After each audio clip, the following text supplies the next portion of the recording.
ប្រធានក្រុមការងារជំរុញការវិនិយោគថ្នាក់ជាតិដឹកនាំគណៈប្រតិភូចុះពិនិត្យគម្រោងស្នើសុំកម្មវិធីពិសេសជំរុញការវិនិយោគក្នុងខេត្តព្រះសីហនុ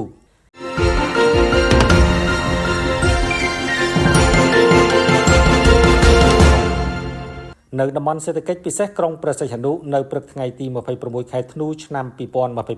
ឧត្តមបណ្ឌិតសភាចារ្យហ៊ានសាហ៊ីបទីប្រឹក្សាសម្ដេចធិបតីនាយករដ្ឋមន្ត្រីនិងជាប្រធានក្រុមការងារជំរុញការវិនិយោគក្នុងខេត្តព្រះសីហនុនិងឯកឧត្តមម៉ាងស៊ីណេតអភិបាលខេត្តព្រះសីហនុនិងគណៈប្រតិភូចុះពិនិត្យទីតាំងគម្រោងវិនិយោគនិងធុរកិច្ចដែលទទួលការលើកទឹកចិត្តក្នុងកម្មវិធីពិសេសជំរុញការវិនិយោគក្នុងខេត្តព្រះសីហនុក្នុងដំណើរចុះពិនិត្យគម្រោងជំរុញការវិនិយោគពិសេសក្នុងខេត្តព្រះសីហនុរបស់រាជរដ្ឋាភិបាលកម្ពុជារួមមានគម្រោងទី1បង្កើតរោងចក្រផលិតខ្សែភ្លើងខ្សែកាបលើផ្ទៃដី 56,794 ម៉ែត្រការ៉េ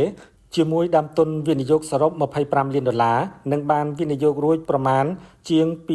$2,95,000គម្រោងទី2រោងចក្រកែច្នៃអាលុយមីញ៉ុមមានដើមទុនវិនិយោគសរុប$60 លាន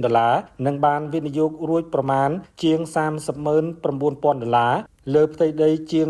46ម៉ែត្រក្រឡាក្រុមហ៊ុនកំពុងដំណើរការសាងសង់រោងចក្រនិងអាចបញ្ចប់ក្នុងឆ្នាំ2025នេះគម្រោងទី3រោងចក្រផលិតនិងផ្គុំដំឡើងកៅអីក្តាររំកិលសម្រាប់ជួសជុលនិងសម្ភារៈរោងជាងទីតាំងស្ថិតនៅក្នុងគម្រោងអគារ C41.8 នៅក្នុងតំបន់សេដ្ឋកិច្ចពិសេសមានទំហំផ្ទៃដី